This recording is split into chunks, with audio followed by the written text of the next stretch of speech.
stop, won't stop going till a player on top know it. Rooftop pit, how sweet. If you really want it, gotta own it. Fought through it, we was at the lowest. Blood, sweat, tears, the components. Riding all year, now's the moment. We are not friends, we are opponents. Yeah, I'm coming for mine. Yeah, I'm making a play. The game on the line. Yeah, I've been on the grind. Yeah, I jump in the spot. I made it my time. Yeah, look in the sky. Yeah, the stars align, no shade to shine. Can't stop it already. Emotional work and devotion. We put in this time. Look.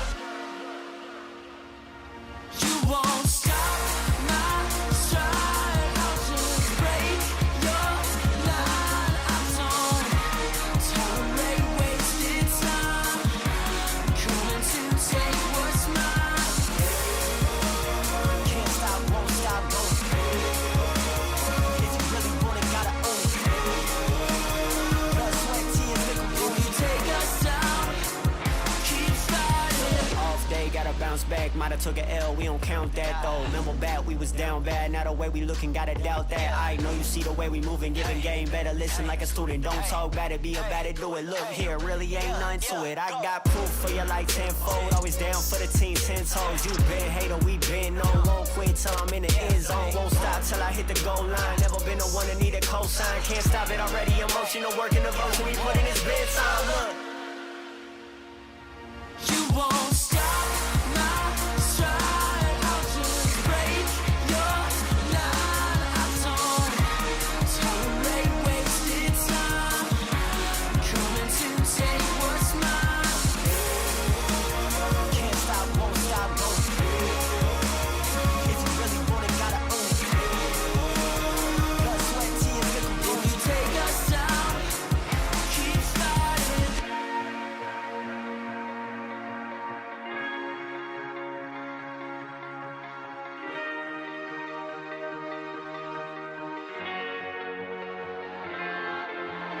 At the end, I'll be there waiting for the rest. I don't take pity on the man who couldn't keep up with my best. No contest, no.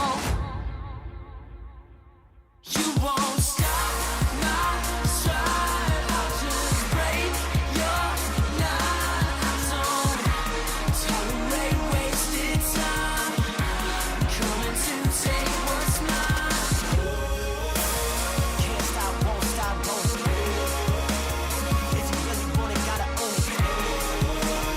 Blood, sweat, tears, liquor, boom. You take us down. Keep fighting.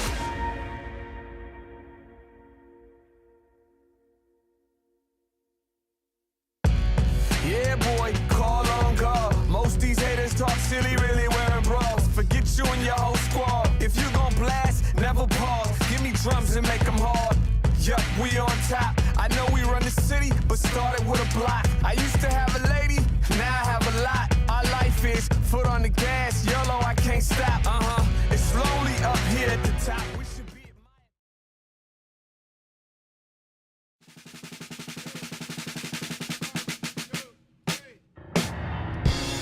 Success in life comes when you simply refuse to give up.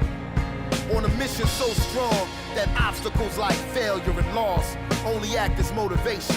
I mean, like, no one has the power to shatter your dreams unless you give something's telling me to stop. I never do that in the name of love until I've given it my all and it just ain't enough. See, even if it's getting realer than they say it was, straighten up. Who's afraid of what? Player, get involved.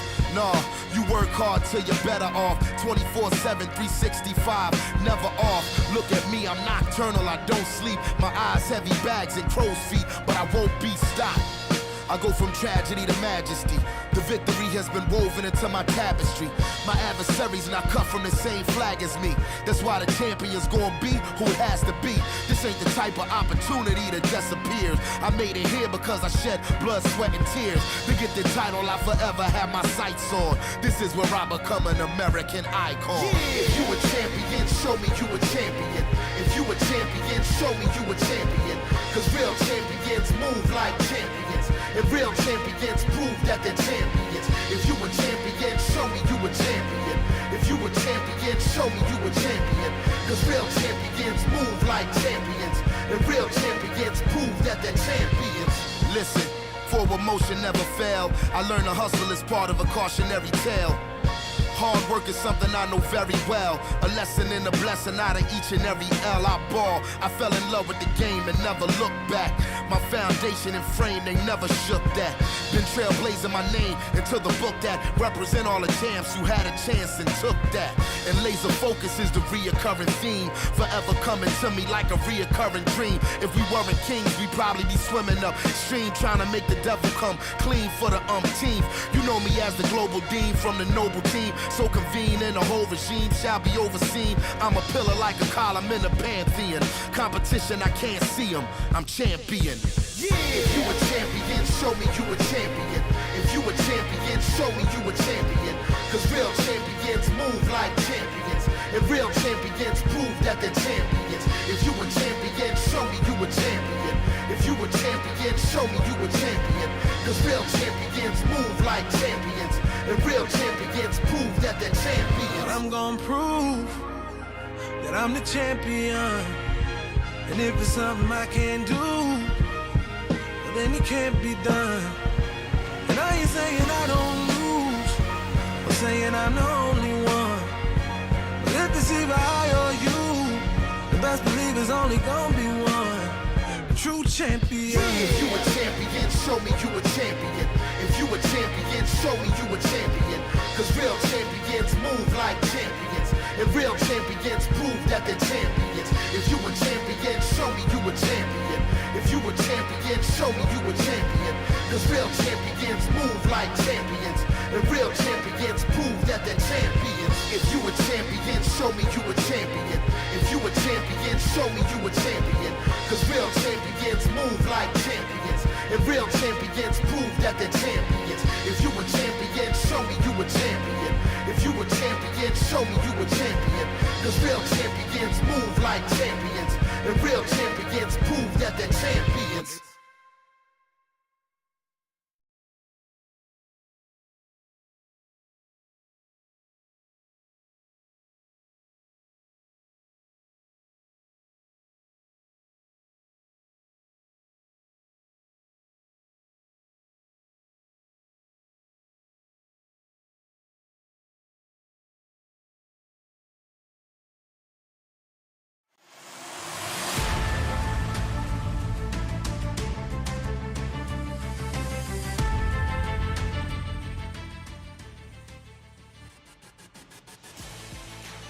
Playoff hopes remain up in the southern air, deep in the heart of Georgia, where a super speedway like no other provides a peachy afternoon in sim and very high tensions.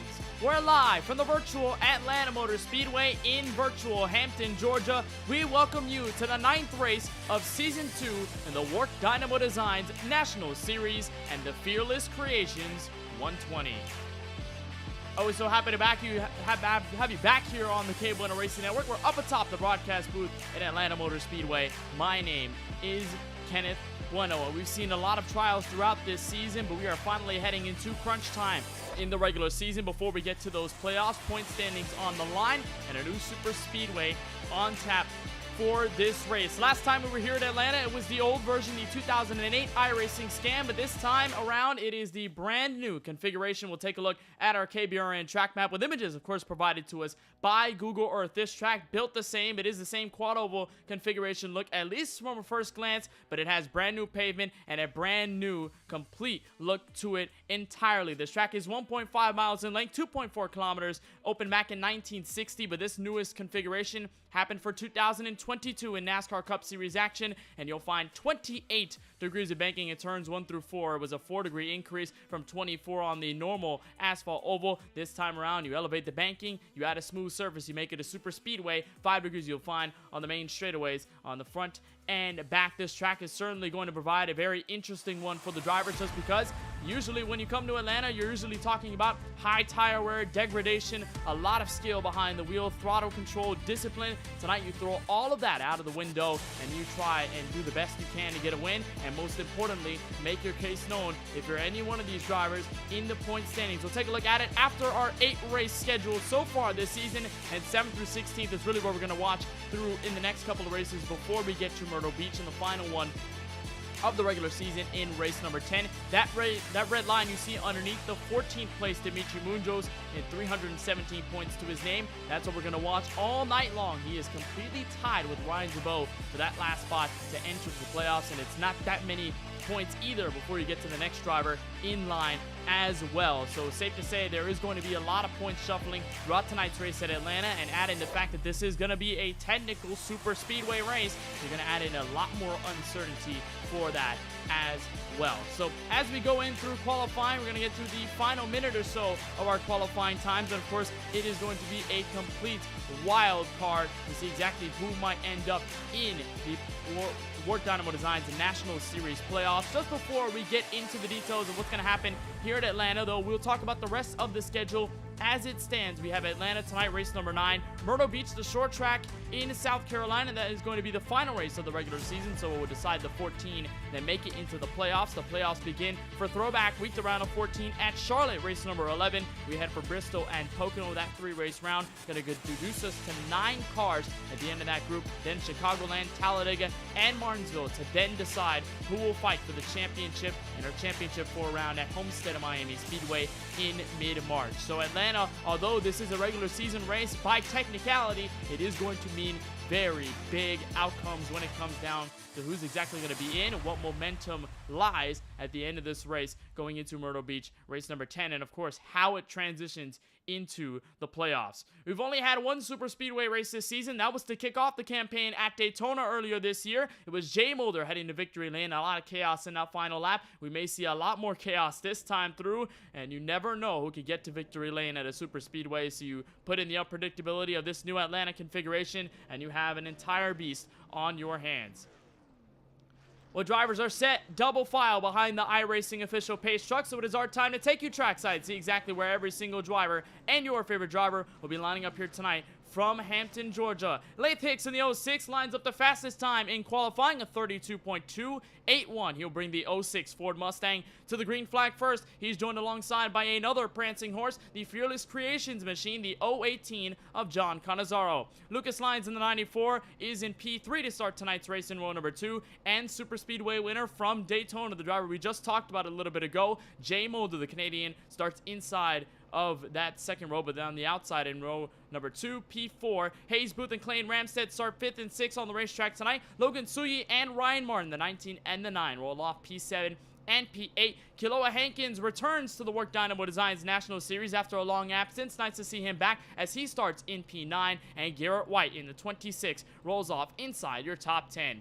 Chase Marsden in the 89 is 11th to start this race. TJ Lair will be alongside him in P12 before you find Brady Cox in the 86 and the 5 of Brayson Collins back to 14th. Kaden Reif, Cameron McCone, the 2 drivers 15th and 16th. I believe this is Cameron McCone's first start in this series, so good to see him making his debut from Atlanta. Henry Clappert and Connor Hervilla start 17th and 18th. You got to watch that 29 of Hervilla. He is near that bubble for the top 14 in the point standings. Frederick Seagraves in the 93 is the last driver to take time in qualifying, but there are many others behind him. Alexander Hyder will be the one alongside him in row number 10, P20. Josh Patterson, fresh off of the win at Charlotte Dirt 1 week ago. He starts 21st. Gino O'Mara will roll off 22nd. Austin Doran and Joe Berge, the 55 and the 41, roll off 23rd and 24th. Timmy Spatz, Connor Trafari, 25th and 26th on the racetrack. Dimitri Munjos, who is right on that bubble in that tie for the point standings in top 14. He is 27th to start. Hunter Collier will be alongside him in 28th. Then Ryan Kane, then James Bomar, and the 119 of David Bachman. Round out your 31 car field, tightly packed here from the virtual Atlanta Motor Speedway. So this race tonight sponsored by Fearless Creations. We do have a couple of cars sporting that sponsor, one of them being the driver on the outside of the front row, John Cannizzaro in the 018. He's one of the many. The 94, Lucas Lyons, on the inside of row number 2. You'll also find the number 55 of Austin Doran. He's sporting those colors as well. So is TJ Lair. And the number 85 machine, you see him here just on the outside of one of these rows near the rear. We'll talk about those designs in just a little bit. Maybe if we get a green flag run, may be uncertain, but still a lot of questions in the air as the 2 Ford Mustangs will get us started from Atlanta Motor Speedway. Pace truck is down and away to pit road. Lath Hicks going to be the control car with Barney the flagman holding the green. Green flag is in the air. We're underway from Atlanta.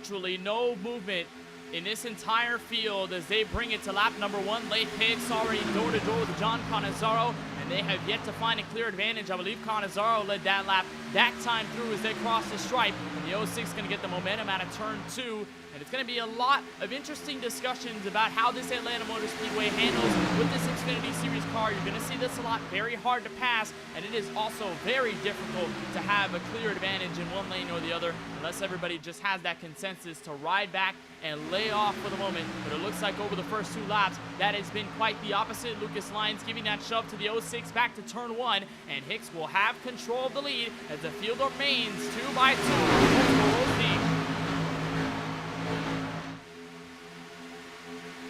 A couple of drivers moving out of lane. I believe that was the 03 of Hayes Booth trying to find some clean air. He wiggles the car sideways, entering turn 3. They're going to bobble off the outside line as well, trying to avoid a side draft. Canizaro will fall a couple of car lengths back. And so your top 2, both clear of everybody on the outside. Hayes Booth in that first battle inside the top 3. Now here comes Lucas Lyons to challenge for the lead on the outside.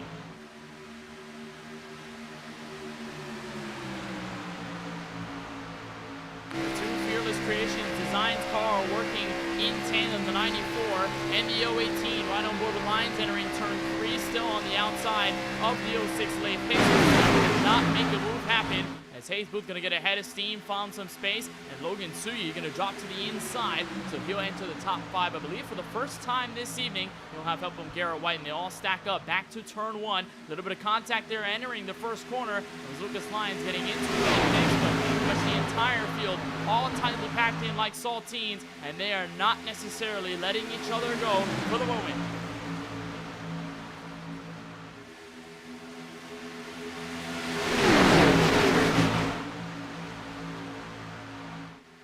We'll see if anybody makes moves this time by this front straightaway. Very interesting because when they reconfigured this track and repaved it, they left all that space down low as Garrett White gets about turned in the middle of the field, drops to the apron, and he'll let everybody by. He's able to keep the car collected without any damage.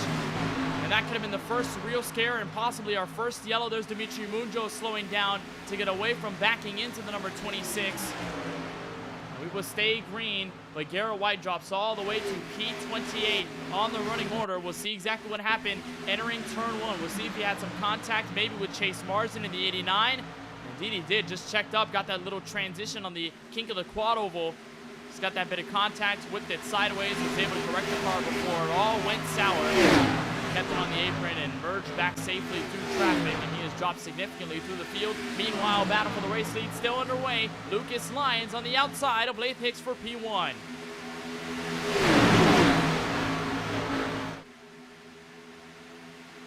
And look at how hard it is to make passes here at this Atlanta Motor Speedway, especially when you have everybody closely packed together. You see one driver looking all the way to the inside. He'll back everybody up. That was the 69 of Connor Trafari, trying to make a move in a turn 1. And backed up Logan Suyi, got Chase Marsden slowed down, and now we're 3 wide as there's one car down low that looked to be Connor Havrilla in the number 29. And they're side by side inside the top 12. This is Caden Rife and Kiloa Hankins, the 903. And now we're starting to see a little more separation throughout this field, and you see a lot of the anxiety immediately showing up, but no anxiety for the drivers up front. Lyons takes it 3 wide inside for P1, and Hayes Booth gets a bit of contact. He'll slide down the track and into the outside wall, but he will keep it straight. A bit of nose damage and rear end damage on the Ford Mustang, but Hayes Booth in trouble to start. Will stay green.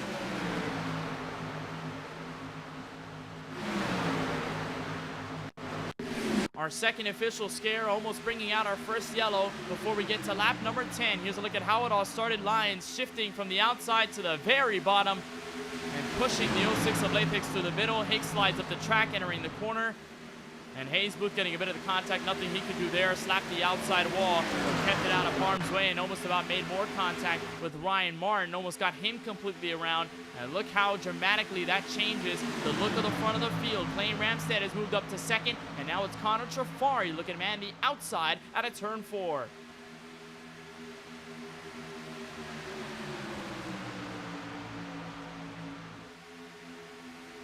Now here comes Ramstead entering turn 1. He'll back out before they get to the apron. And one thing also to note about the new configuration here at this Atlanta Motor Speedway is that transition between that quad oval and the entrance of the first corner. You'll see it severely thin out. You'll watch it as they come out of turn 4 and they head for the front straightaway. Connor Trafari looking for the race lead right now as we speak. John Cannizzaro to help in the 018. But you'll see it here. It widens out as soon as they get to the start of the quad oval. You can use that apron down there, but in the draft it probably isn't usable. Then right about here, that red line goes all the way up, and then it severely narrows the lane back to turn 1. And one thing they did about this Atlanta Motor Speedway as well, they narrowed the racing surface. It used to be a lot wider back when it was the 2008 iRacing scan. The last time we saw this Atlanta Motor Speedway in sim in this series respectively.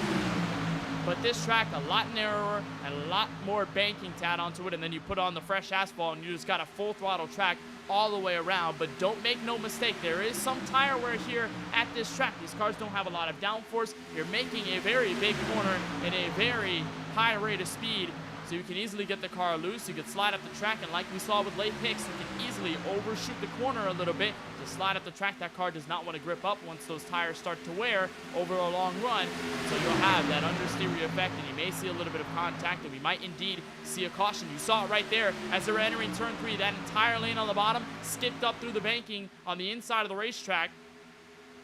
And it did the same for the drivers on the outside. Here comes Connor Trafari nosing ahead at the stripe, and Connor Trafari leading his first WORC laps here from Atlanta.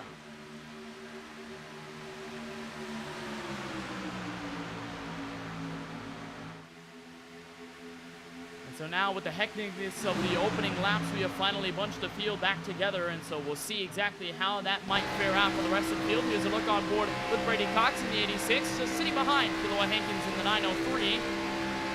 Chase Marsden up there, the Falcon number 989 Toyota Supra heading back for turn 1. You see a little bit of the nervousness there from Brady Cox, and probably for everybody in this field. It is so tough to keep your composure at a super speedway, especially one like this where you really have to consider how you make the corner and how you approach it, especially up top. You don't want to get yourself a little close to that green outside safer barrier. You see many drivers on the normal super speedways, Daytona, Talladega, make that mistake. Be a big mistake that can send you out of this race or send other drivers behind the wall. And so far, 15 laps, we've seen a couple of close calls. We stay green from Atlanta back to turn 1.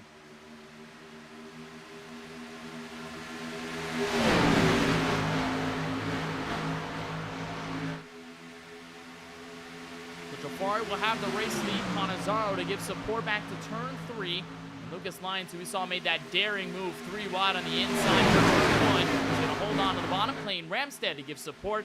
And so far, we remain door-to-door gridlocked for the race lead, heading back through this lap number 16 effort here in this Fearless Creations 120. So far, a lot of clean racing, although we've seen a couple of contacts here and there, and I believe more contact near the rear of the field. Seth Frederick Seagraves, Alexander Hyder, I believe among those that got severely checked up. And the 93 of Frederick Seagraves, you can see some of the left front damage, not enough to take him out of this race, but it brought everybody to a standing halt, and it shook up the entire back half of the field. Here's a look at it. This is with Connor Hervilla in the 29. Entering turn 1, we'll see if there might have been some contact or whether something happened in front of him. Indeed, he got contact with Hervilla and got completely sideways in front of the 92, was able to save it. And somehow, some way, iRacing does not constitute that as a yellow flag, and we are going to stay green as this second pack is severely clutched up together, and they're all single file led by Alexander Hyder in the 92.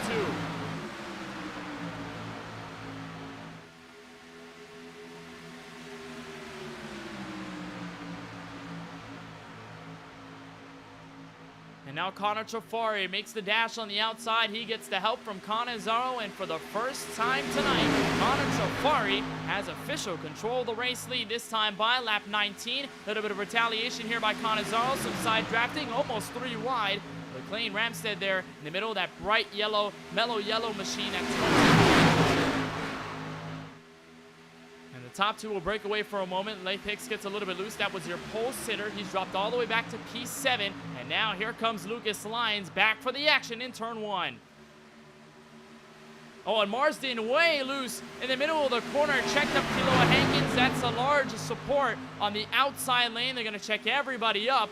And look at how much it breaks up the competition. Marsden in front of Hankins. Hankins going to try to go back up, and Lyons gets turned in the middle of the field. Cannizzaro into the outside wall. Hankins sideways as well. He'll go officially around off of contact from the 85 of TJ Lair. And for the first time, 20 laps in, we have our first caution from Atlanta in the Fearless Creations 120.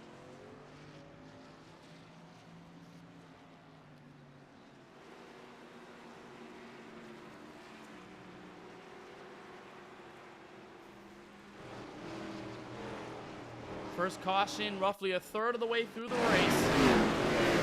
See exactly how it all happened, but you could easily tell it was Clayton Ramstead just slid up the track at the entrance of the corner. And we talked about the fact that these drivers get very tight. This car, with the low downforce and with the way this track is built, you can still have some significant tire wear. These cars can go understeer on you when you're going full throttle into the corner. We saw it happen a couple of laps prior to this, and it just bit Clayton Ramstead right there. Just got into the 94. Who then gets into the 018. You see Josh Patterson getting whipped into the outside wall by Kiloa Hankins.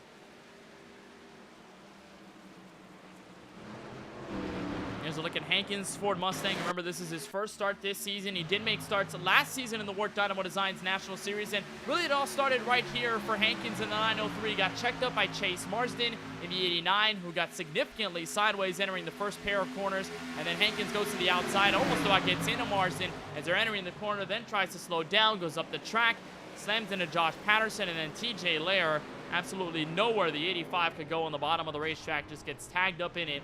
For the first time tonight, we have our first caution here from Atlanta Motor Speedway. Some pit stops by your leaders and a new face up front. Brady Cox in the 86, 6.9 second stop. And Cox will lead the race back to the green flag on the restart.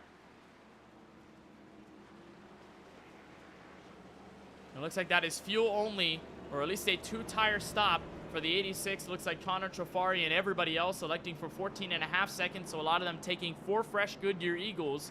And that may just be the key to victory here at Atlanta, and may be the big differentiating factor that we see here as opposed to the other super speedways on the schedule. I know that Daytona is really the only other super speedway that we have on this schedule. We don't see Talladega for the entirety of the season until we get to race number 15 in the dead middle of the playoffs, actually in the latter half of it, before we finally decide who's going to enter the championship for at Homestead of Miami Speedway. But even then, at Talladega, at Daytona, you don't see a lot of tire wear, if any at all. Usually bumpy Daytona, the legacy scan of it in 2008, that's where you see the most tire wear, but we are not using the legacy configuration. Talladega doesn't offer that much tire wear as well, so then you add in that element here at a race like Atlanta, and you get a completely different look.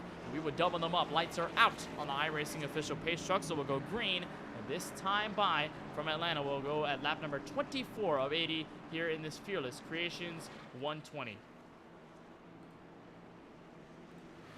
So we talk about a couple of the cars sporting the Fearless Creations colors here in the Fearless Creations 120. One of them here in the 93. This is Frederick Seagraves. Got checked up a while back and almost created a close call to bring out our first yellow, but a beautiful chrome red and black design off of the number 93 of Frederick Seagraves. Again, he is one of 5 drivers sporting the Fearless Creations designs tonight. One of them also Lucas Lyons, who unfortunately got his car damaged in that last wreck. So was the 85 of TJ Lair. Austin Doran, the 55, also sporting those colors, and the number 018 of John Cannizzaro, who's been running this entire race up at the front. He will restart, I believe, all the way back in P17 due to his pit stop, and took 52.5 seconds to repair a lot of his Ford Mustang as he got a bit of the contact, entering turn 3 on our first caution here in tonight's race.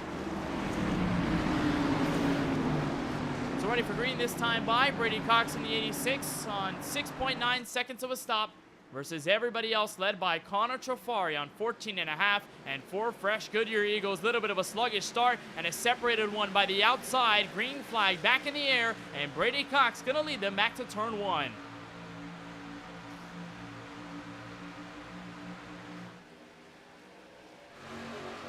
It's going to take them a while to get all wound up. Look at the distance from everybody through your top 5. And now here comes Logan Suyi. He will find help from the 69 of Connor Trafari, and they are leaving Brady Cox for dust. And in turn 3, Logan Suyi, the new race leader.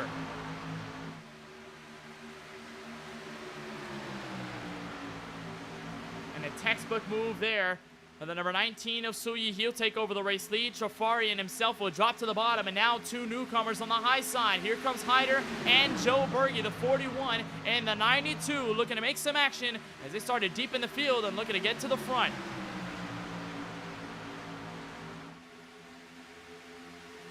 Joe Berge comes into tonight's race 6 in the point standings, so one of the drivers more comfortable in that route for the championship, but many others not in that circumstance. And the 41 looking to build that momentum, and Logan Suyi, though, going to hold on for the race lead. They're going to bottom out on the inside of the racetrack. They'll add in Chase Marsden. How about a couple of others? Brady Cox is going to make it 3 wide into turn 1, but gets the door shut by Trafari.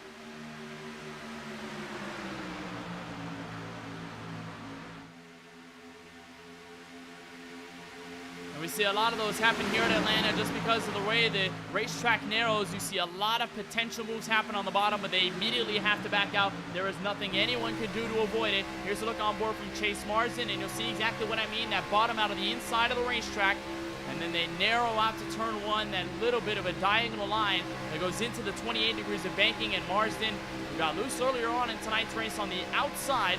Gonna hold on down low as he occupies P6.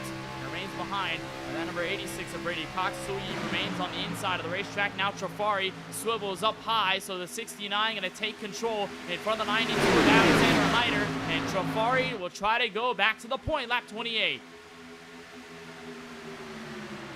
See a lot of the movements through the field. Austin Dorn has worked his way inside the top 10. And how about Garrett White? We saw him get loose about the first coast call we saw all race long. Found his way to the inside, got in contact with Chase Marsden, and all of a sudden Garrett White in the 26 back to control. He is 12 on the point standings going into tonight's race, so he definitely needs a solid one, an uneventful one here from Atlanta Motor Speedway. But that's really all you can about at a super speedway like this. You just need it to be relatively predictable, and you need to keep yourself out of trouble. 323 points for the driver who was in the championship for 1 season ago. They're going to get back to the same spot, and Garrett White already with a win this season at the virtual Kansas Speedway. So wins don't necessarily lock you in, but they do really help in this case. And White has been bouncing through this point standing since the drop of the green flag at Daytona. And White going to hold on to the inside. He'll continue his progress, so he'll go underneath another Fearless Creations design. That's the 55, Austin Dorn, the driver of the winner at Long Beach earlier this season. And they will remain side by side. Finally, after the restart and a couple of shaky laps, we have the entire field packed again together back to turn 1, and Connor Trafari manning the point back to the back straightaway.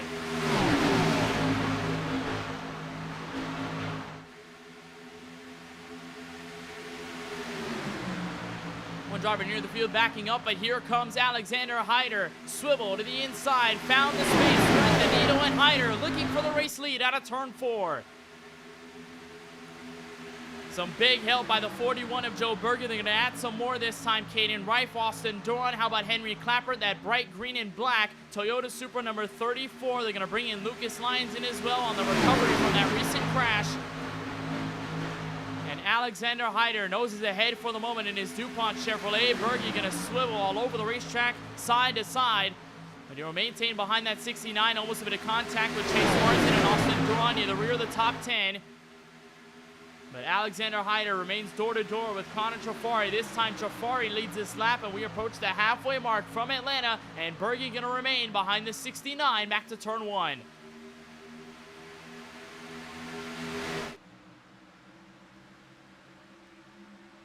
You just look at how close the field is, the way this Atlanta Motor Speedway is built, and everybody gonna, again, coop up to the rear bumpers of each other. This field has dramatically closed up, the severe accordion effect from the top of the field all the way to the rear. The last driver really in this pack, you can tail it all the way back to maybe Clayton Ramstead, but then it continues all single file. Our first double file battle is at the front of the field. Our last one is inside the top 20. There is a lot of battling here so far. You look at the 93 of Frederick Seagraves already sliding up to P12. And so far, no official decider up at the very front. Hyder versus Trafari still back to turn 3. And you question how to make moves here at this Atlanta Motor Speedway. Daytona, you have the draft. Daytona, you have the tri-oval up at the front. Talladega, you have the wide array of multiple lanes to choose from. You can practically go 4 and 5 wide, perhaps, at that racetrack. But here in Atlanta, you don't have a lot of space. You don't have a lot of maneuverability at this track. And really, it is so tough to make passes happen happen. We've seen that happen in real life, and it seems to be the same here in the sim. And despite all attempts to take control of one line or the other, it is so difficult to prevent a full retaliation on the outside. And Austin Duran gets turned in the middle of the field by Chase Marsden, travels up the track into Connor Havrilla, Henry Clappert, and a couple of others involved. That's Garrett White in the 26, and the caution is out lap 35 for the second time.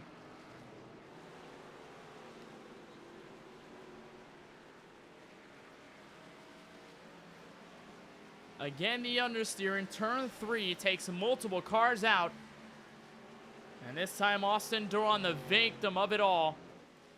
As we'll see exactly what happened, but really the same situation as to what happened the first time with Clayton Ramstead and Lucas Lyons in turn 3. They were 3 wide. And that was Caden Wright from the 97 getting split on the outside, so really had to back out at that case. They were still 3 wide entering turn 3. Marsden checks up severely going into the corner. And Latex also follows in the same tire track, so they both go up the track. And while they go up the hill, they get into the 55 and the 26, who are just trying to hold on in the middle. Just right there, the slight bit of contact over 185 miles an hour. Lucas Lyons, who found the same trouble in the same corner the last caution, finds trouble again on the apron. Kane Ramstead with a bit of damage as well. There's a look on board with Henry Clappert in the 34. There's absolutely nowhere to go. We talked about Garrett White, close to the top 14 cutoff on the point standings, needing a solid and consistent run, and just an uneventful one here from the Virtual Atlanta Motor Speedway. Unfortunately, that is not the case, and we are under caution for the third time here from the Virtual Atlanta Motor Speedway. Joe Berge, third on back, and to lead them off of pit road. He's going to win that race, and it looks like Frederick Seagraves and David Bachman, the 93 and the 119, going to be the 2 drivers to stay out on roughly 15 lap-old tires.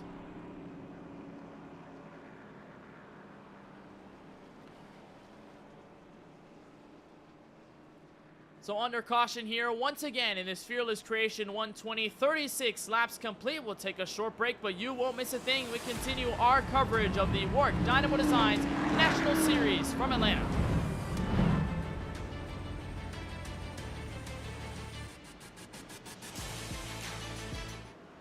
Racing isn't easy, but experiencing it is. iRacing puts you in the driver's seat with the industry's leading sim racing game. Drive on laser scan replicas of the greatest racing circuits from around the world. Go head to head against other drivers chosen by skill-based matchmaking to ensure competitive racing at every level. Compete across all your series. In officially licensed cars, engineered to deliver the most accurate driving experience possible.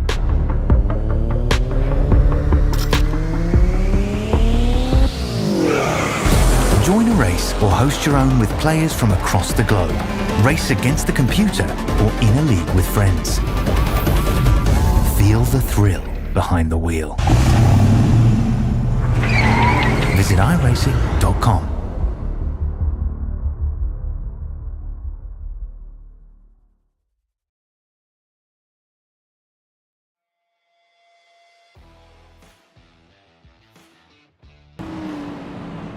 Beyond the Lights Road to Charlotte is out now. Join Justin and Quentin Haley in a 4-part documentary series as they take on the famed dirt track at Charlotte Motor Speedway. All episodes are available now, and you can visit youtube.com/limeaidmedia to start watching today. Back to coverage of the Fearless Creations 120 live on the KBueno Racing Network from Atlanta. Kenneth Bueno to bring you coverage on the broadcast booth side of things. Frederick Seagraves and Joe Berge are the 2 drivers to lead us back to the green flag off of our big one in turn 3. A couple of laps back. Green flag will wave back in the air. The 93 on his lonesome on the old tires, and he will lead the field back to turn 1.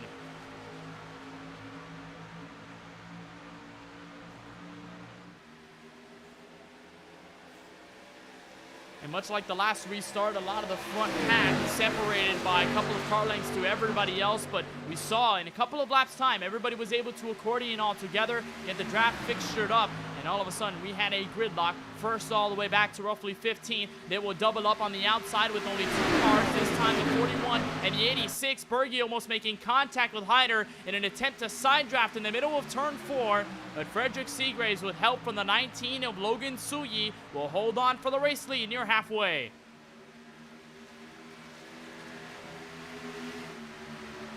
And Berge with a head of steam out of turn 2, and that outside, very potent, very dangerous, but the last thing they can do is find that final puzzle piece to officially take control of the lead. We've seen it happen a couple of times, but not often. The 41 gonna nose ahead this time out of turn 4, and Seagraves, you could tell, immediately struggling on the understeer side of things with that worn right side of the race car. And at turn 3, they're gonna look to make a 3 wide inside the top 5. That's Josh Patterson there in the O2 machine, a driver we saw go to victory lane 1 week ago at the Charlotte Dirt Track, and finally found his win, the one he'd been looking for all season long. You see a bit of the front end damage on the left and right, but this car remaining resilient as he has a front row seat of a challenge and a change for position of the race lead. Joe Berge in the 41, the TikTok machine, clearing away out front, lap 41.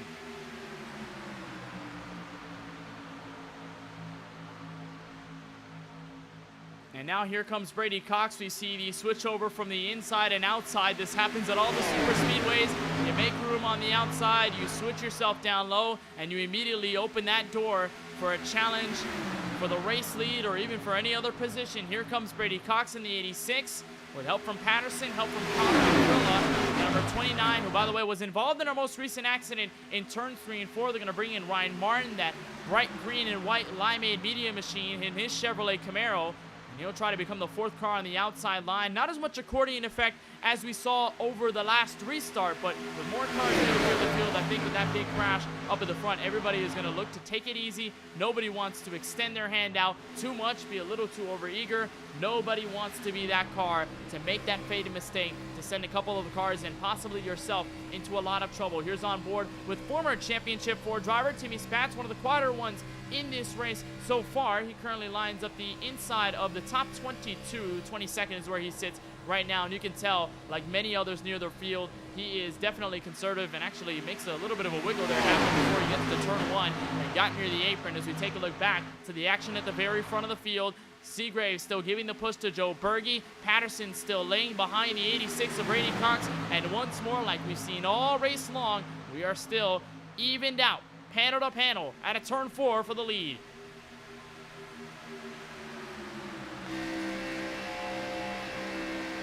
Here's a look on board with Brady Cox in the 86, looking to take the race lead away.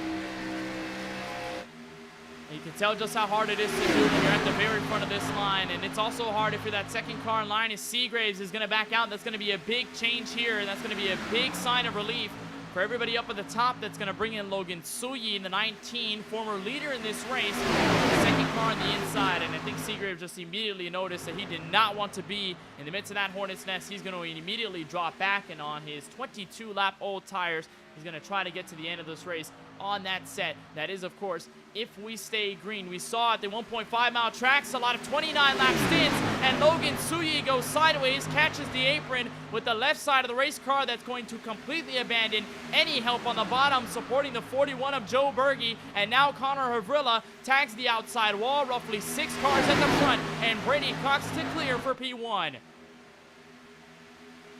A big move there and a big scare for the 19 of Logan Suyi, one of the leaders in our race, as he goes sideways and catches the apron in the middle of turns 1 and 2. We'll see exactly how it all happened.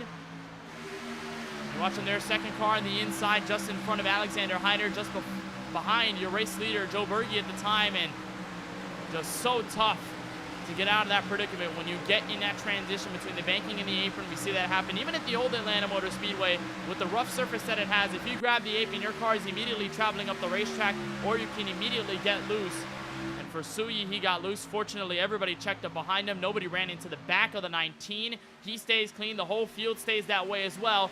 We will remain under green flag circumstances. Joe Berge trying to mount any run that he can, but he is finding absolutely no help. Josh Patterson, Ryan Martin, a little too far back in terms of car lengths, and the 3 cars powering on the inside will bring the 86 of Brady Cox in control of the race lead for now.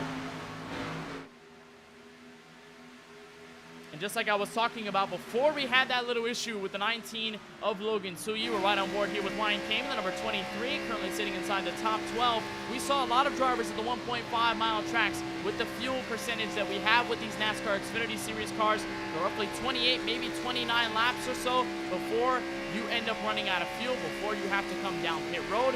We are still within 30 or so laps in this race. Well more than 30 laps left in this race, 32 I think to be specific. And so you are looking at least one more stop. Could be under green, could be under yellow.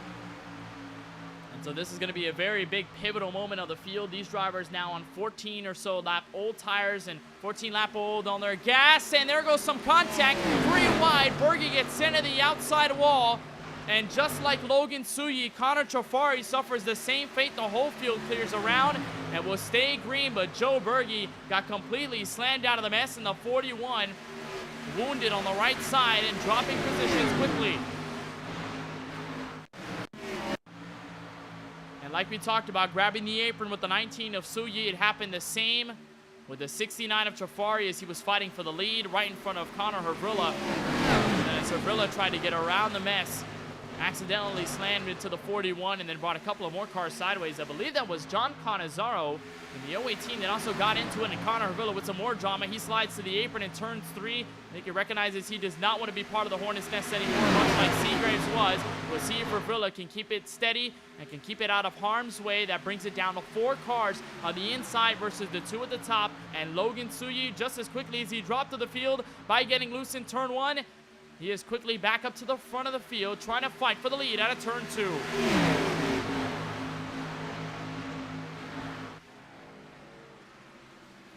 And just the large shifts in position, the large shifts in weight, and how these cars go from severely understeering in the middle of the corner to severely loose by grabbing that apron on the bottom of the racetrack. And as we approach the final 30 laps here in this Fearless Creations 120, it is all Brady Cox and Logan Tsuyi manning the front of the field. You also have Josh Patterson there, who comes into this race at the moment, currently sitting 4th in the point standing. So much like Joe Berge, not too much to worry about entering the final 2 races of the regular season. Patterson, fortunately, as the defending champion, has been able to pick things up. He has found a lot of consistency as of late, and of course that win at the Charlotte Dirt Track 1 week ago helped his case, so he's without a lot of pressure going into tonight's event. But then you look at drivers like Ryan Zabot, who's not here tonight, drivers like Dimitri Munoz, who has struggled all race long and currently sits 17th on the racetrack. You look at drivers like Garrett White, who got caught up in a crash tonight. He was 12th in the point standings going into this race. And also Ryan Martin, sitting inside the top 5, the driver of the 9 car. This time, as he comes into the night's race, 325 points and not too far off that cut line of the top 14. So he needs a good race, and so far is making good use of the opportunities he is given, even with some of the damage that he has accrued on his Chevrolet Camaro. A little bobble there out of the 19 of Logan Tsuyi as they cross the stripe for lap 54 of 80 here from Atlanta Motor Speedway. Alexander Hyder still giving a lot of the great support. He's been one of the better pushers we've seen in this race. But as good as they've been, that inside lane, and here in Atlanta, it is completely locked up. The 86 and the 02 continue to work fluently together, and no contact this time by, and no bobbles out of either of the cars. They almost go 3 wide. The back half of the top 10 looks like they will settle things out, much like we saw on the back half of that last restart. The field is starting to come back together. A lot of hesitation, but you see over the course of these super speedway races, a lot of that conservatism to start. A lot of drivers, especially right after incidents or even at the drop of the green flag, they do not want to run 150% foot flat to the floor and as aggressive as possible, because they know they are very uncertain with the drivers around them, very uncertain with the environment, and also very concerned with the way their car is handling and how they are going to be able to master the car behind the wheel over the course of a run. And as we're in this run right now, in the same play of words. But then as soon as you start to get to lap 10, lap 15, lap 20, you start to get a little more comfortable. You are aware of the drivers around you. You earn the respect of drivers around you. You gain some teammates. You gain some friends out on the track. Or just find people that you've worked with before in other leagues or just across your iRacing career, even if it's not in this WORC Dynamo Designs National Series. And then you start to get a little more confident in that dash move for 3 wide. You start to get a little more confident in that move to the inside. You start to get more confident in tandems like this. Hyder and Tsuyi going to power their way on the outside ahead of Brady Cox and Josh Patterson. So they will grab first and second back to turn 1 at the cross of the stripe. Lap number 57 of 80. So you see a lot of that comfortability, but then comes the risk of being too comfortable, sliding up the track, getting into contact with another driver, and all of a sudden you have the crash, the big one. You've had the crashes that we've seen so far tonight as a result of that. Drivers getting a little bit too comfortable and then getting a little too overeager, getting into another driver, making a simple mistake. But at 185 miles an hour on a super speedway configuration, a small mistake creates a big result. And that big result might just be a lot of torn up race cars. Hopefully we don't see any more for the next 22 laps or so. And the whole field, I think, has taken acknowledge of that. They are going all single file and possibly in preparation for our first official green flag stop of the evening from Atlanta. And that's going to be big as well. Atlanta, a very difficult place to come down pit road, even on the old surface in that 2008 iRacing scan. So imagine going full throttle, flat to the floor, as I think Josh Patterson might look to the inside of Brady Cox. The 86 going to get shuffled out of line. As they're just swerving a little bit too high. He's going to side draft, and they almost make contact. In fact, they do. Cox is going to slide up the racetrack. He'll drop back to fourth. Patterson's going to hold up with the draft. He's got help from the 69 of Trafari, the 89 of Marsden, and now the 23 of Ryan Kame is Garrett White. Big moment there. He's going to go a lap down. It's going to be severe repercussions for the driver of the 86. As he's going to maintain on the top, going to try his hardest to maintain on the outside or at least clear himself and get back to the bottom.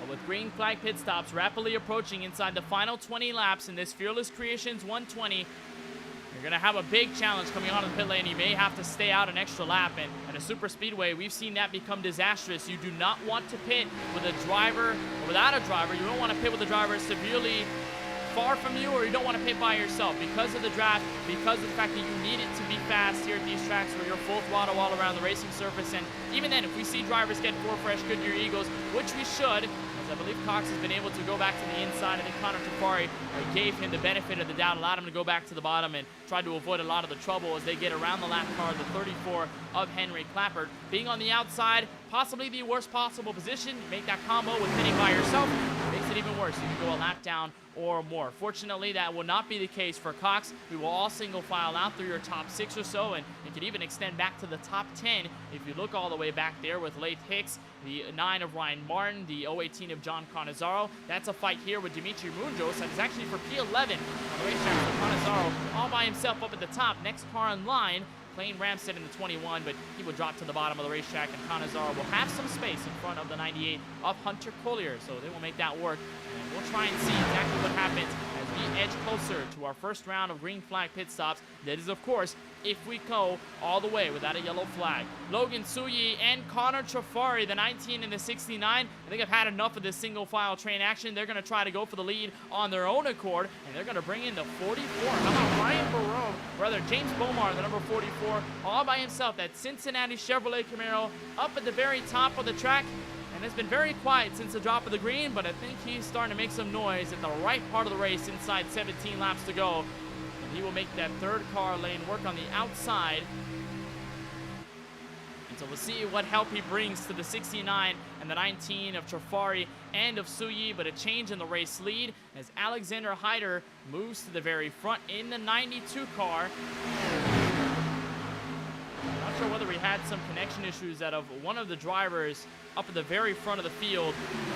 It looks like things are okay for the moment as we stand, and we are just going to play this waiting game until we find a driver to come in for green flag pit stops, whether that be by themselves or whether that be in this large group. They're going to stack up now, make it 4 cars, bring in Ryan Kane in the 23 machine. That Larry's Lemonade, Brandon Bill Motorsports, Brandon Brown designed a race car that was raced in real life in the NASCAR Xfinity Series.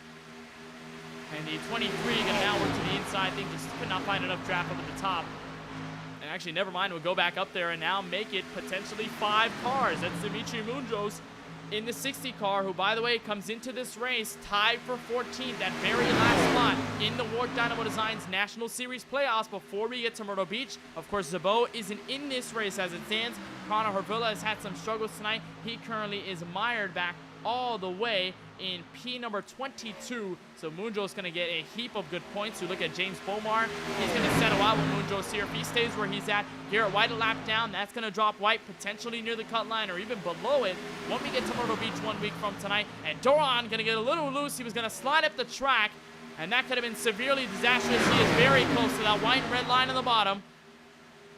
And we will come down to the final 14 laps in this Fearless Creations 120 from the virtual Atlanta Motor Speedway. And this time by Logan Suyi in the number 19 has the head of steam with the Toyota Supra, and he will line it even with Hyder for the lead off turn 2.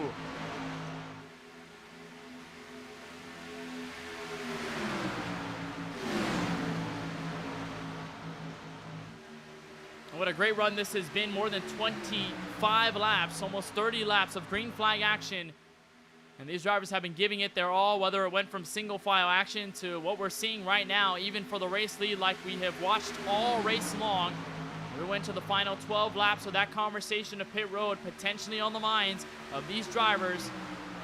As they will exit turn 2, Alexander Hyder remains in the race lead. And now the question begs, if you're any one of these drivers on the inside or the outside, whether you're that row 2 car on the bottom or whether you're that row 5 car on the outside or even just by yourself in the midst of the draft, how do you plan these next 11 or so laps to make sure you can move your way to the front, number 1, or B, go to the race lead all by yourself and maybe have some help with you? We've seen a couple of daring moves, 3 wide, going from outside to inside, going from inside to outside, and Patterson is going to get loose, grab the apron out of turn 2. Can he save it? Answer is yes. Wheelman effort by Patterson will stay green.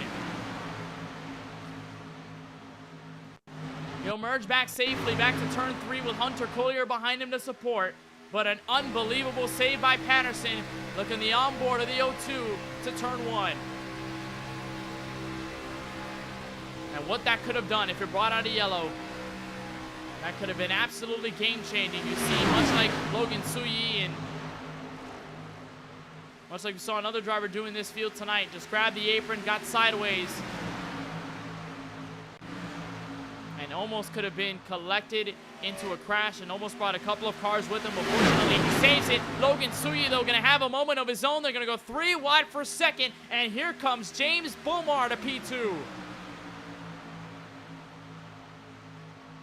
Inside, 10 laps to go from Atlanta Motor Speedway. Ryan Kane gonna shove Suyi up the track. Munjos gets loose on the apron. So does James Bomar. They're both gonna go sideways. Marsden goes around. Bomar goes up the track in the middle of the back straightaway. And there, finally, there is the caution flag with 9 laps to go.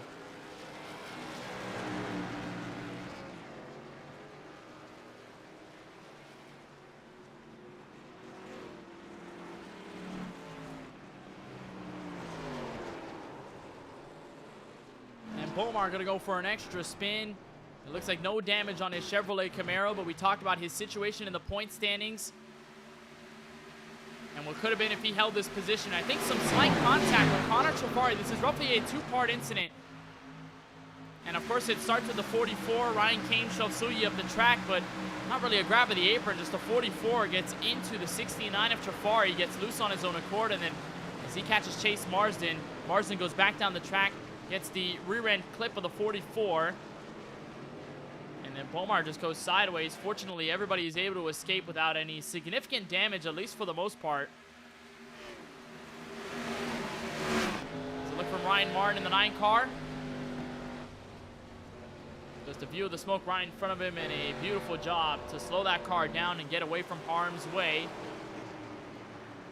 It looks like no severe damage for many of the drivers. I think I saw Dimitri Munjos get sideways. We're going to have our top 2 stay out this time by on the yellow. One of them up at the front, and one of them who has been quiet all night long, and that is actually your points leader, Gino Mero, in the Smart Food Ford Mustang. A bit of front-end damage to his car, but as the points leader going into race number 9, don't think there are any concerns at all if you're Mero. Just start the race, finish, and you should be fine entering the playoffs. Connor Trafari, though, on the opposite end of that, Trafari in his first start looking to get a win here in his debut, I believe, here in this series, at least as far as this season is concerned. Everybody else, third on max, starting with Alexander Hyder in the 92. They all take stops for pit road.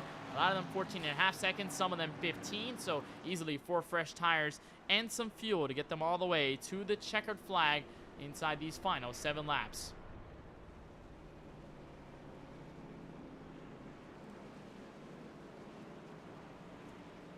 So caution out again here from Atlanta. I believe this is our 4th caution of the night over our 73 laps completed. So although we have had a lot of the big crashes and some of those moments to slow us down, we've had also a lot of fantastic green flag racing, and most notably that last run. You cannot ignore how good the racing was there and how competitive and also how clean it was before things ultimately tipped over. But that's how super speedway racing goes, and a mindset that you have to balance as a driver behind the wheel. You have to acknowledge, yes, there are going to be crashes in this field, and whether you're in the back or whether you're in the front, you could still be at the mercy of a big one, of a crash happening in front of you, of you making a mistake on your own self and having some damage as well.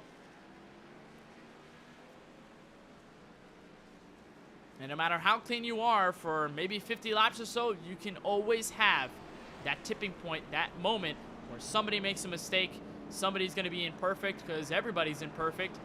And then you're going to have a crash, maybe 1, 2 cars, 3 cars, maybe a big one that takes out roughly half the field. But all the same, that's going to bring out a yellow flag. And much like it is in this situation, is going to change the complexion of the race. Jafari looking for his first WORC Dynamo Designs National Series victory. Gino Mero looking for what would be his 3rd. He would tie all-time for 2nd on the all-time wins list with Parker White, Austin Duran, and Christian Visconti. Duran and Visconti, 2 drivers who have already gotten to victory lane this season. Mero still without another checkered flag to follow.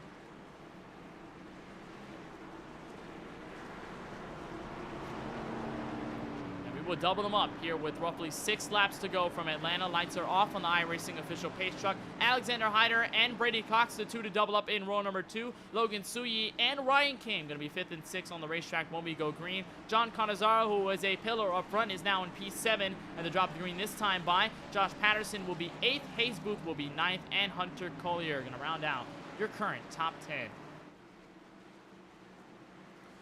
Could this be a final restart? Could this be the start of a whole nother race to the finish? We'll just find out. Green flag back in the air. Jafari with an early jump, and everybody else on the inside to follow. Top 3 with a breakaway back to turn 1.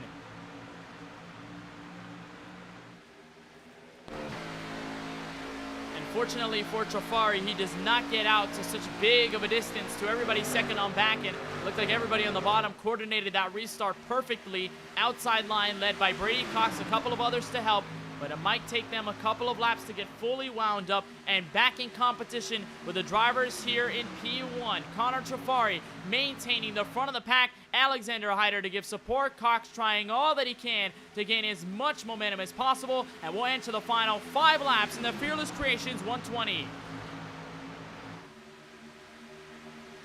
And again poses the question, what do you do if you're any one of these drivers? For Hyder, the answer might just be go up top and get some drivers with you. He's earned enough respect. He's going to earn the respect of Logan Suyi, and Brady Cox, the 3, will power train on the outside of the 69 for the race lead. Jafari stuck in no man's land, and they are building up inside the top 5. That's Ryan Kane to lead them down to the stripe. We've talked about so often how restarts can separate the field, but after 2 or 3 laps can bring them all back united together. And Ryan Kane, who was leading the inside of the top 5, brings Hayes Booth, brings Hunter Collier, Gino Mero, Canizaro, and actually everyone else inside this group. Running for 3 laps to go, the final handful of miles from the virtual Atlanta Motor Speedway. Hyder still in the lead, and here comes Logan Suyi with a run on the outside.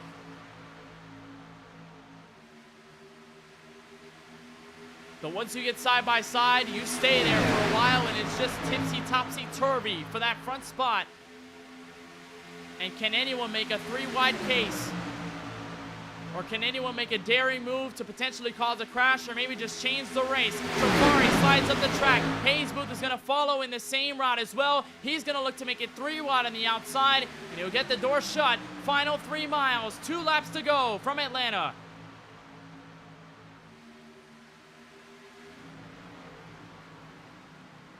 And it is still dead even at the stripe, dead even out of turn 2 between the 92 and the 19. Both of them looking for their first career WORC win.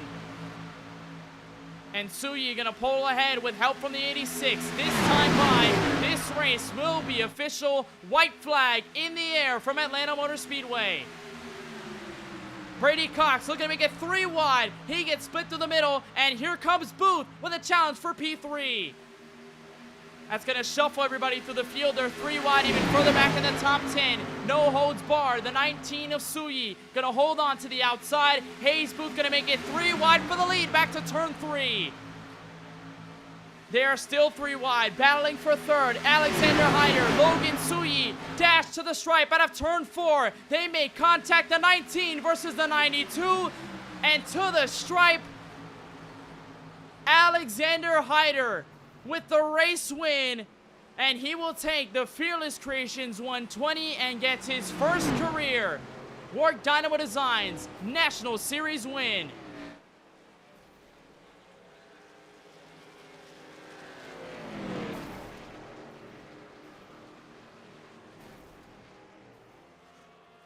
Arguably the cleanest car all race long. And the 92 of Alexander Hyder will celebrate in premier fashion from Atlanta. The first super speedway race here in Hampton, Georgia in this series. And it is a new face at the top of the charts. Alexander Hyder, your winner.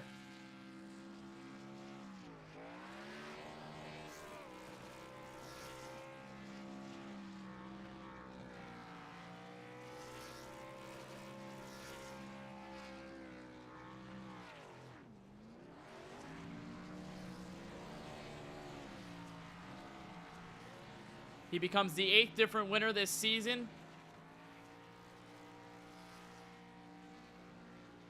And has officially completed a streak of 6 races in a row, all with different faces at the front of the field at the end of it all.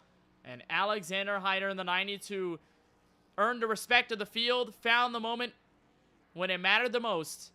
And the 92 going to do somewhat of a Polish victory lap, but instead just burning it all the way down into the end of pit lane. And he will join the rest of the field, and he will drive it to virtual victory lane this time by the 92 with his first career WORC Dynamo Designs National Series win. So we'll look at your full field results before we talk to our top 3 finishers here from Hampton, Georgia. Alexander Hyder, the quickest and cleanest car all night long by far. Had a lot of challengers, but overcame everything at the end. He takes his first career win. Logan Suyi tried to get his first career win, much like the 92 was aiming for. Unfortunately, came 13/100ths of a second short, but an outstanding race by the 19. The 69, Connor Trafari, fast all night long. He rounds out your top 3, so a brand new look from first, second, and third. Nice to see that tonight. Brady Cox in the 86 had also been up and down through this field, but found the way to be consistent near the end, and a great 4th place finish. Ryan Kame, the number 23, will be the last driver inside your top 5, and then comes Hunter Collier, a driver we really didn't see all race long. He moves up to 6 in the final handful of laps. Dimitri Mundos, this 7th place finish should keep him safe above the top 14, at least as it stands heading into Myrtle Beach. Hayes Booth in the 03 sits 7th in the point standings going into tonight's race. This should keep him around the inside of the top 10 there at the end of it all. Going into Myrtle Beach next week, he will be P8 at the checkered flag. Brayson Collins, your league owner in the number 5 car, ends up in P9. And Josh Patterson, your defending series champion. Couple of ups, a couple of downs, but it's good enough to round out your top 10 at the end of it all from this very crazy Atlanta race. Timmy Spatz ends up P11. Gino Mero to follow suit in P12. Mero was up front under that last restart and just dropped through the field. Ryan Martin in 13th. We're not sure whether that is going to keep him above the cut line, but we'll just have to find out after this race is officially over and all the points are officially calculated. Jay Mulder in the 51 started up front in tonight's race, but didn't really show a lot of flash here, much like he did at his Super Speedway win at Daytona to kick off the year. He is 14th at the end of this race. Clayne Ramstead in the 21 will round out your top 15. Then goes John Cannizzaro, a promising race, turned sour around halfway. Joe Berge, also the same deal up front. Kind of late in this race, then got put into the outside wall, and it felt like it just changed from there. Chase Marsden going to be the first driver officially 1 lap down in P18. 19th will go to our pole sitter tonight, the 06 of Laith Hicks. And rounding out your top 20, I believe, will be the number 29 of Connor Havrilla.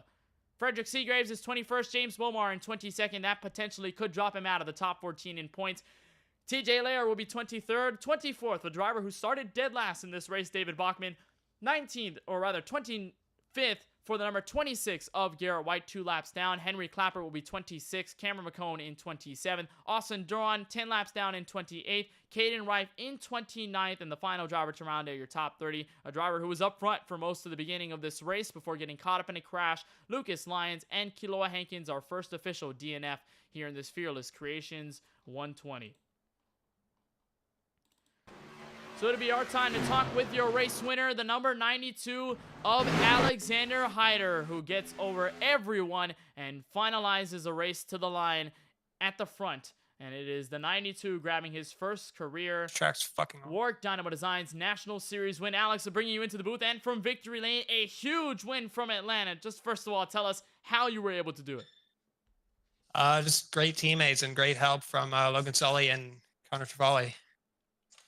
And a lot of help you had. It felt like you could really work with anyone, and you were making that move inside the final handful of laps. Did you all coordinate that for the final restart, or was it just instinct immediately, outside lane, push over, turn 3, you're in the race lead? It was more of an instinct thing. Yeah, I knew Connor. He stayed out on that last caution, and he was getting tight. He was getting tight in the middle of the corner, so I had to make my move. I had to go around him, but it did work out. So you made that move, a big one there to take the race lead. You never let up, and to the line with the 19, an unbelievable finish. But talk us through some of the difficulties of working this Atlanta Motor Speedway. Of course, this track so different from the usual super speedways you race, whether that's Daytona or Talladega or even like an iRacing super speedway. You can add that in the category as well. Atlanta's so different from all of those other tracks. What stood out to you the most, and what challenges did you face driving this Xfinity Series car here? Yeah, really the most difficult thing about this track is that it's pretty difficult to get runs and to get runs going, especially in the tri-oval. Outside lane, you couldn't really get much of anything. Yeah. Huge win here from Atlanta Motor Speedway. We definitely hope that you're going to be around for the rest of the series. Hopefully you're there for Myrtle Beach in 1 week time. I think two-part question here. Number one, will we see you more in this WORC Dynamo Designs National Series? And number two, just walk us through how you feel about getting your first career win. Well, one for sure, yeah, I'll be sticking around for a while, and two, it's pretty incredible. Didn't really expect it to get it this early, but we'll keep rolling. Well, definitely a huge win, and that blue DuPont Chevrolet looked beautiful under the sunlight here at Atlanta Motor Speedway. Before we let you go, though, on this win, we'll let you celebrate. We won't waste any more of your time, but just before we do, anybody in particular you want to thank for tonight's win? I got to thank Chris Lilly, Logan Sully, and Connor Travali. Well, we certainly appreciate the time, Alex. Congratulations on the win. Hope to see you at Myrtle Beach in 1 week time. But from all of us here at the KBueno Racing Network, once again, congratulations on the win. Appreciate it. So that is Alexander Hyder, the number 92 to victory lane for the first time in his WORC Dynamo Designs National Series career, and will become another different winner in this series. It's time to talk with the driver who comes home in P2. That is Logan Suyi in the number 19 machine. And Logan, you're just short of the race win, but I think one thing was clear. Despite even touching the apron there on the inside of the racetrack, getting loose, dropping positions, you were able to resiliently work your way back to the front of the field. What was that like, and how were you able to keep that composure through this Atlanta race, which was ultimately very wild? I don't know. I kind of decided at first it would be better to run the bottom, but seeing the runs that would form on the top, I just thought it would be better to stick up there, and then just the runs I got up there kept just helping me move forward, and then eventually kind of just stuck in the top 5 for most of the race, and that's where we finished. Overall, it went well. Definitely a well ending here from the virtual Atlanta Motor Speedway. But I talked with Alex Hyder about the difficulties of racing this track. And for you, did you find anything in particular? Did you find a difficulty to pass? Was it hard to work with people around you? What seemed to stand out to you the most driving this track for the first time, at least in this series? When the tires got worn, it was pretty tight entering, but this might have just been a me issue where I got pretty loose, mainly exiting too. I don't know. That might have just been a me thing. I didn't really notice that from other people, but I don't know. It wasn't super difficult. I mean, the tires, once they got worn a little bit, it made things a lot more difficult, but really it wasn't that bad. I can imagine, though, the nerves had to have been firing up in those last laps. You, Brady Cox working together on the outside, then goes Hayes Booth to make it 3. Were those nerves jumping in the final laps? I can imagine they were.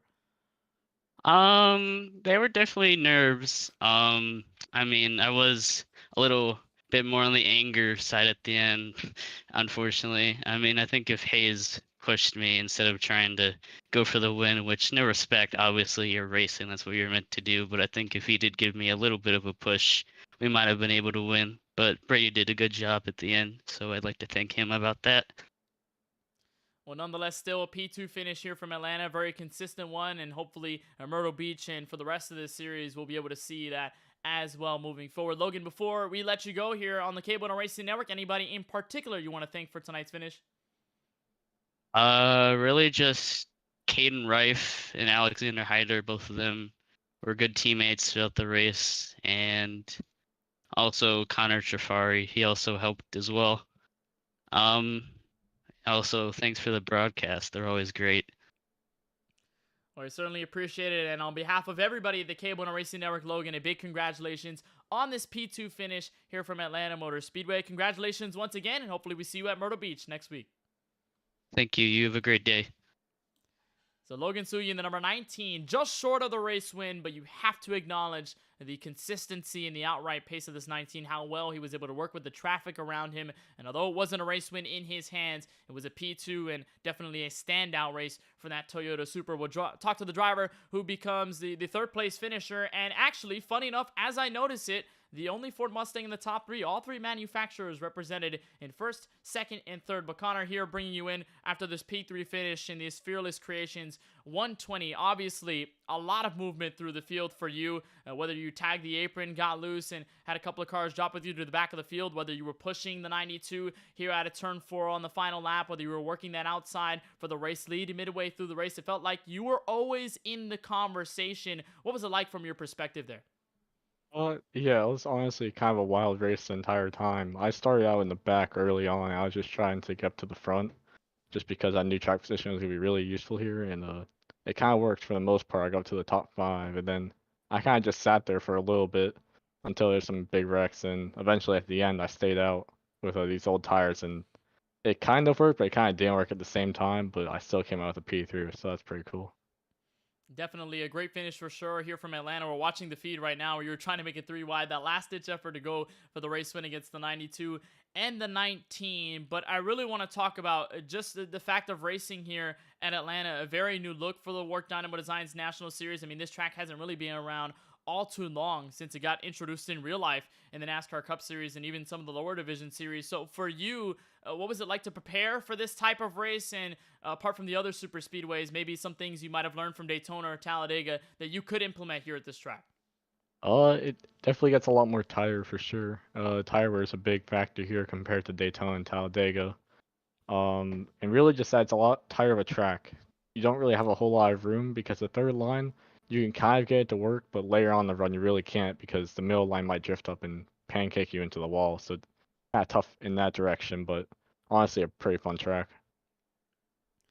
It was a lot of fun watching you up at the front of the field. I know things are going to be dramatically different when the series heads to Myrtle Beach 1 week from tonight, a famed short track in the sim and in real life, and hopefully we'll see you there in that next race. But before we let you go, caller, on this third place finish, anybody you'd like to thank in specific for tonight's run? Just some friends, AJ and Logan. We got the whole top 3, so that was pretty cool. All the admins and Brayson from putting on this league, you for the broadcast, and just really just any of the viewers for watching, because this is a pretty cool league. Well, we certainly appreciate the time, and on behalf of all of us at the KBueno Racing Network, certainly a lot of fun to watch you out on the racetrack. Congratulations on the podium finish here from Atlanta, and hoping to see you at Myrtle Beach and for the rest of the races in this series. All right, see ya.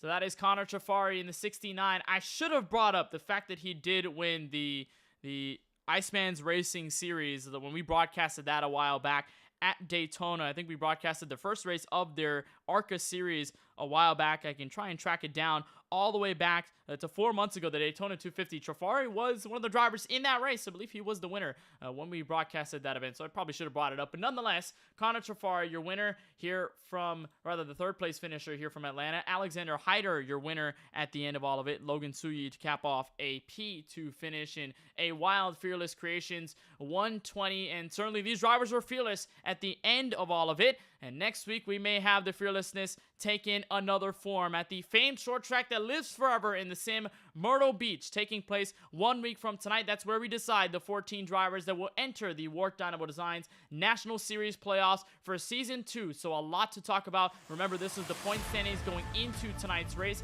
After the 8 races, of course, this is going to look dramatically different by the time we officially get the point standings coming out of Atlanta and heading for Myrtle Beach. We look at the top 14. That red line is where we're going to indicate that cut line, and that's going to be a big storyline 1 week from tonight when we get to that short track. A lot of drama at super speedways, but just as much, if not more drama, when you shorten things up and put a track as abrasive as Myrtle Beach for the final race of the regular season.